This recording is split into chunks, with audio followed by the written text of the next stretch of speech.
Chers téléspectateurs, vous êtes vraiment nombreux. Je sais que vous êtes en train de suivre votre émission préférée, l'émission Parlons aisément.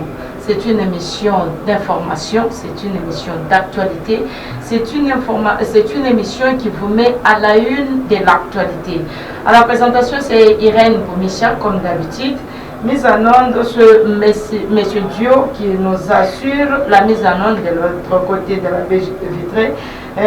Ici au micro, je ne serai pas seule, comme vous le constatez. J'ai mon invité du jour que vous allez découvrir bientôt là. Avec lui, nous allons parler sur quelques points que j'aurai à épingler.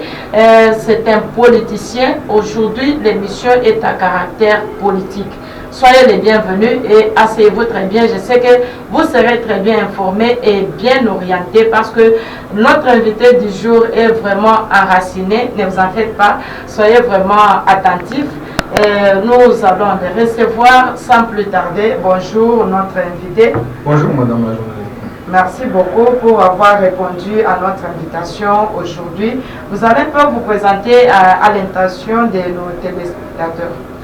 Ah oui, moi c'est Alexis Kangabongo. Je suis mobilisateur fédéral de l'UDPS à Lubumbashi. Au plus leader du quartier général de Machipicha. Monsieur Alexis, nous vous voyons ici dans notre émission aujourd'hui comme étant invité. Nous avons quelques questions sur lesquelles nous allons parler aujourd'hui parce que la population est en train de suivre des rumeurs par-ci par-là. On a dit, on a fait, tout cela. Nous aussi, nous les suivons. Néanmoins, nous, en tant que journalistes, nous avions voulu puiser l'information à la source. Nous avons la première question que nous allons vous poser tout de suite. Quelle est votre position en ce qui concerne la décision prise par l'adjointe au maire de récupérer quelques membres de la GINAFE qui ont annexé à la police pour faire disparaître en tout cas le marché pirate au centre de Lubumbashi, de la ville de Lubumbashi, tellement que notre adjointe au maire vient de commencer son travail. Nous avons remarqué que cette décision a aidé la ville à devenir de plus en plus propre. Alors vous, en tant que membre de l'UDPS, qu'est-ce que vous pouvez prendre comme position eu égard à cette décision? Dans la position de madame la maire adjointe de la ville est moins responsable. Et moins responsable du fait seulement qu'elle est en train de torpiller la vision de l'heure aujourd'hui qui est de l'union sacrée. Parce que quand on parle de l'union sacrée, on ne peut pas être partisan. On ne peut pas être partisan. Nous sommes en train de la dénoncer d'ailleurs du fait seulement qu'elle a compté seulement sur une force politique, oubliant même la famille politique du chef de l'État. Mais dans ces conditions-là, nous nous sommes éloignés de ce principe politique aujourd'hui qui est l'union sacrée. Je pense que madame la maire de la ville est en train de partir vite en besogne. Et nous, à l'UDPS, nous sommes en train de dénoncer cela et de rappeler à la conscience. Étant donné que la ville est devenue propre, bon, qu'est-ce que vous voulez? Qu'elle puisse laisser telle que la ville était? Parce que je me souviens quand le maire de la ville, M. Lubaba Guilin, qui n'est pas avec nous ici sur place ou bien qui n'est pas à Lubumbashi, lorsqu'il était encore en train de diriger, les gens parlaient de tout et de rien, disant que non, la ville est sale. Au moment de Kassé-Bamakonkou, on n'avait pas remarqué ce que nous voyons aujourd'hui. Et maintenant, l'adjointe au maire s'est décidé de rendre la ville propre comme en l'état de M. Kassiba. Et maintenant, vous voulez quoi? Que la ville puisse encore rentrer toujours dans l'état ancien ou ça pouvait être comment? Selon vous, vous vouliez qu'elle fasse quoi à la place de ce qu'elle a fait? Ce n'est pas un problème de la propriété, mais c'est un problème de responsabilité politique. Nous, à l'UDPS, ce que nous lui reprochons, c'est d'avoir pris des décisions partisanes, là où elle n'a pas compté sur toutes les forces. Nous pensons que s'il y a un problème de propriété ou de traque sur le marché pirate, elle allait compter sur tout le monde. Mais où est la part de l'UDPS dans cette décision-là? Est-ce qu'elle a compté, sur le parti au pouvoir? Est-ce que si elle n'a pas compté sur nous, on ne voit pas nous autres sur ce qu'elle a pris comme décision, sur le terrain? Nous allons la soutenir comment, madame? Nous ne pouvons pas aujourd'hui vivre avec ce qu'on appelle un Katumbi dans l'union sacrée ici à Lubumbashi. Elle est en train d'afficher une politique d'un loup dans la bergerie. Alors là, à ce moment-là, à l'UDPS, on n'est pas d'accord avec cette dame-là. On n'est pas d'accord avec elle. Et maintenant, n'étant pas d'accord avec elle, vous pensez qu'elle est de l'union sacrée ou pas? C'est là que je parle de la politique du loup dans la bergerie. C'est-à-dire quoi? Vous ne pouvez pas en même temps parler d'union sacrée et que vous ne rassemblez pas l'union sacrée autour de vous.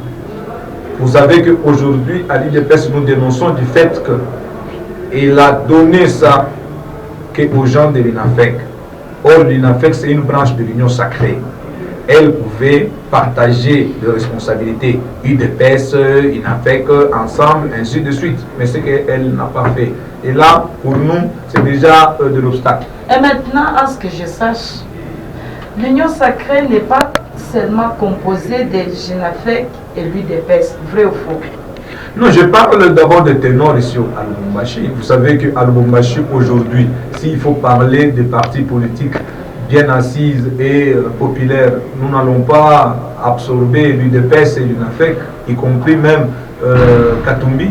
C'est-à-dire, quand vous êtes en train de décider, moi je pense qu'il faut tenir compte de toutes ces forces politiques, l'UDPS, l'UNAFEC, même l'ensemble.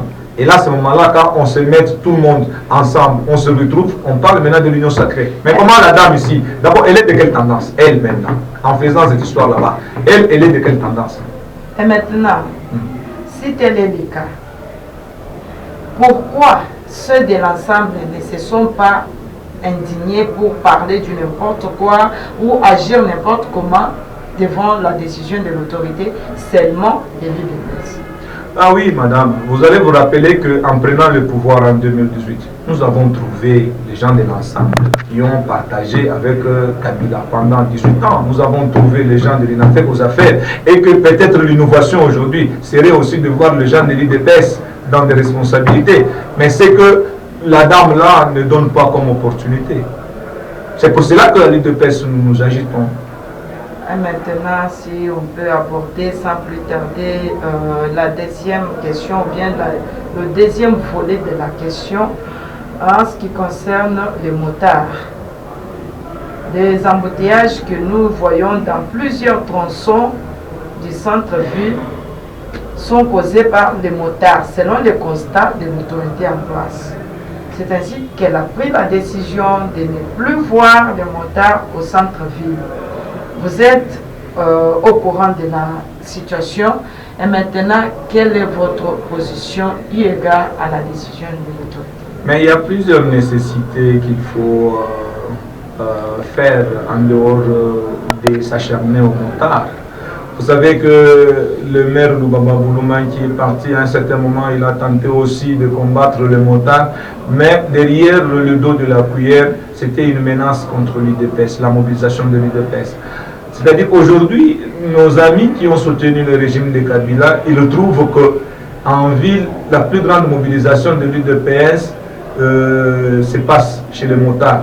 Et qu'en chassant les motards au centre-ville, pour eux, c'est une façon de neutraliser la mobilisation de l'UDPS. Ça, nous ne pouvons pas accepter. La dame a autre chose qu'il faut faire au lieu de s'acharner à l'UDPS. Et là, elle va nous trouver devant elle. Nous n'allons pas la laisser faire de n'importe quoi. Parce que ce qui est vrai, elle sait très bien qu'aujourd'hui, nos cellules de l'UDPS ici en ville sont concentrées dans toutes les arrêts où il y a les motards. Ce sont nos solidaires. Ils ont le droit d'être là avec leurs moyens de transport. Leurs moyens de transport comme moto, il n'est pas défendu. Dans aucun article d'ailleurs de la Constitution, on défend qu'un motard n'a pas le droit de sillonner la ville. Non. Mais elle prend ses décisions sur base de quoi? Parce que la loi suprême de la République, c'est la Constitution. La Constitution ne défend pas. Tous les moyens de transport sont admis. Et lui, elle en tire où ça? Elle en tire où? Elle a quel genre de conseil? Parce que si elle a de bons conseillers, elle doit commencer à se référer chaque fois à la Constitution. Si je vous ai bien entendu, vous parlez de la Constitution, on n'en disconvient pas. La Constitution est la loi qui régit les pays entiers. Mais la décision, si j'ai bien suivi de plus près, la décision est prise eu égard aux embouteillages qui se produisent de temps en temps dans des tronçons d'ici au centre-ville. Si vous poursuivez de plus près, ceux qui sont à la base, ce sont des motards. Ce sont des motards. Et la manière dont les motards sont en train de dépasser les véhicules, vous comprenez que c'est comme s'ils n'ont pas pitié de leur vie. Alors, cette décision-là, je ne sais pas. Si elle est bonne pour vous, je ne sais pas. Si elle est mauvaise pour vous, je ne sais pas. Néanmoins, la vie vaut plus que tout ce que nous voyons. Parce que la manière dont ils sont en train de dépasser les véhicules, les tracts, les voitures, vous sentez que non, en tout cas, ils n'ont pas pitié de leur vie. Non, non, là, je ne partage pas votre avis, madame. Tout le monde sait très bien que les embouteillages sont fabriqués de toutes pièces par la mendicité que font nos PCR. Et ça fait maintenant qu'il y ait beaucoup des embouteillages. Ce ne sont pas des motards, madame. Mais au lieu de discipliner le PCR, les policiers routiers, elles s'acharnent aux motards. Oh, madame, ce n'est pas ça la vérité. La vérité est ailleurs. Ici, cette dame-là est en train de battre la contre-campagne de la mobilisation de l'UDPS. C'est ce qui est clair. Et à ce moment-là où il provoque le parti au pouvoir, nous n'allons pas la laisser comme ça. Et d'ailleurs, elle se croit comment? Bientôt là, il y aura la territoriale qui va s'afficher. Elle se dit qu'elle va rester là-bas éternellement avec ces histoires là-bas. Non, non. Écoutez, il y a beaucoup de choses à faire. Elle commence d'abord à mettre fin à la mendicité de PCR dans la rue. Qu'il n'y ait plus des embouteillages. Que nos amis policiers ne commencent pas à soulever leur main chaque fois au bord de nos véhicules. Ce qui permettra maintenant qu'il n'y ait plus d'embouteillages. Il y a aussi les histoires de prix de bus et de taxis. Le soir, c'est chacun qui met son prix à la manière voulue. Est-ce qu'elle a déjà pris des décisions par rapport à cela? Chacun le soir, il met son véhicule au prix voulu. 1000 francs, 1500. Mais la madame là, elle est où? C'est cela qu'il faut déjà commencer à combattre. Il y a beaucoup de choses, il y a des saletés qui traînent partout dans la ville, où il faut créer des brigades de nettoyage. Ça, on ne voit pas en cette dame-là.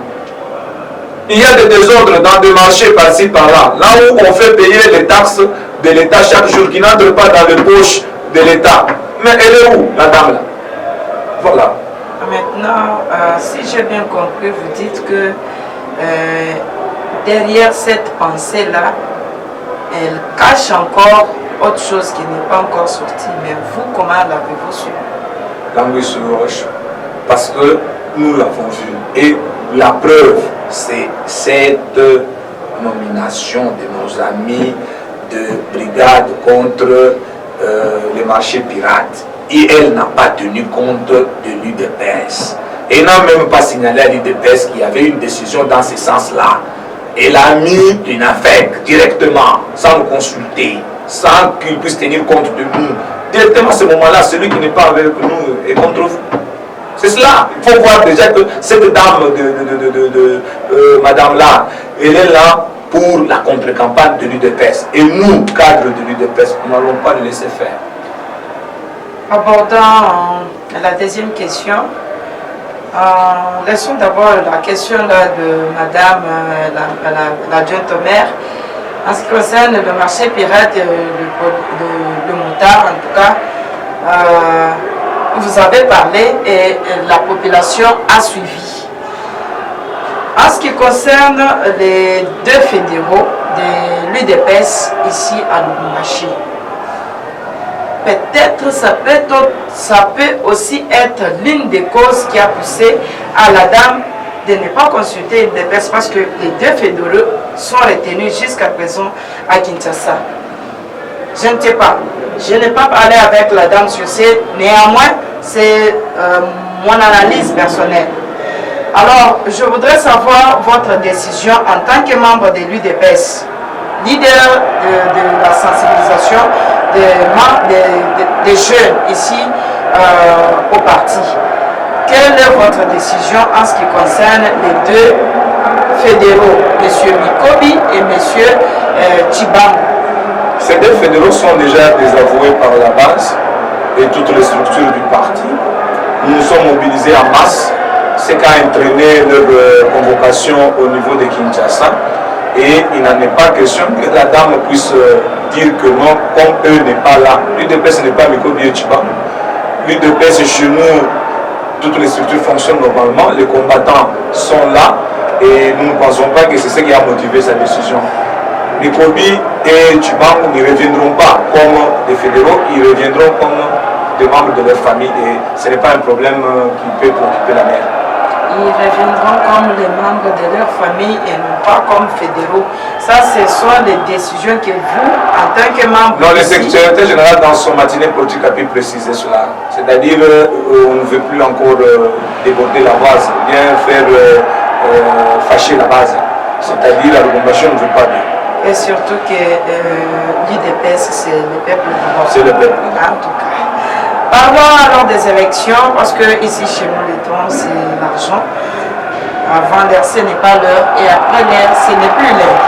Nous allons rapidement parler des élections. Selon vous, tel que vous voyez l'allure où les choses sont en train de courir, qu'est-ce qui peut vous prouver que l'UDPS remportera aux élections de 2023? Vous voyez, nos permanences sont archi-comblées. Les combattants sont permanents. La confiance reste à Fachi Béton. Et pour nous, le deuxième mandat de Félix c'est un acquis. Nous sommes en train de chercher maintenant comment faire réaliser toute sa vision. Et chez nous, tout le monde a la confiance derrière Fachi, derrière Félix Tshisekedi. C'est l'homme du moment, c'est l'homme qu'il faut. Ça, c'est une bénédiction du ciel qui nous est arrivée et on ne peut pas perdre cela le plus vite possible. Nous avons besoin du temps, besoin de le garder d'abord comme chef de l'État, pourvu que la population congolaise retrouve les changements tant attendus. Donc, malgré tout ce qu'on est en train d'acquiser, l'UDPS, ça et là, problème de rames, tout, cela ne vous dit rien, vous êtes sûr que... C'est une minorité devant la majorité. Nous sommes des humains, personne n'est parfait, mais je pense que 80% Fachi est dans le meilleur.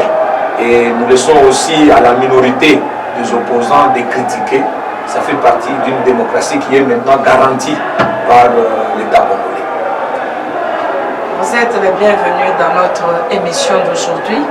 Je pense que la population a suivi et tout le monde a tiré ça et là, selon les questions que chacun est en train de se poser à la maison, partout, tout celui qui a suivi cette émission. En tout cas, l'opinion est fixée et chacun a entendu. Vous pouvez avoir un dernier mot que vous pouvez dire à la population. Oui, mon enchantement, c'est que j'ai eu l'honneur d'être sur votre plateau, madame. Je vous remercie. Je pense que ça ne sera pas la dernière fois. En tout cas, j'appelle tous les combattants d'être nombreux sur JR TV Lubumbashi. C'est le plateau qui nous reçoit et qui nous permet de nous exprimer librement. Naïta Batuak Machipisha, Bantu ya Poste, Naïta Bantu Bote, IDPS, Bote Bakouye, Bantu du faire vraiment passer en revue, Koui, chaîne et tout, il y a ça. Na piki aksanti, na ba journaliste Bote, ba lebe ko na commodé chaîne, donc bariki, on est ensemble. Effectivement, ça ne sera pas la dernière fois, mais vous serez chaque fois le bienvenu dans notre émission. À la présentation, c'est Irène Micha. L'émission, c'est Parlons aisément et mise en onde, Monsieur Dieu nous a aidés à la BV3. Pour le moment, en tout cas, nous vous laissons dans ces belles mains. Vous allez suivre la suite de nos programmes. Merci, bye.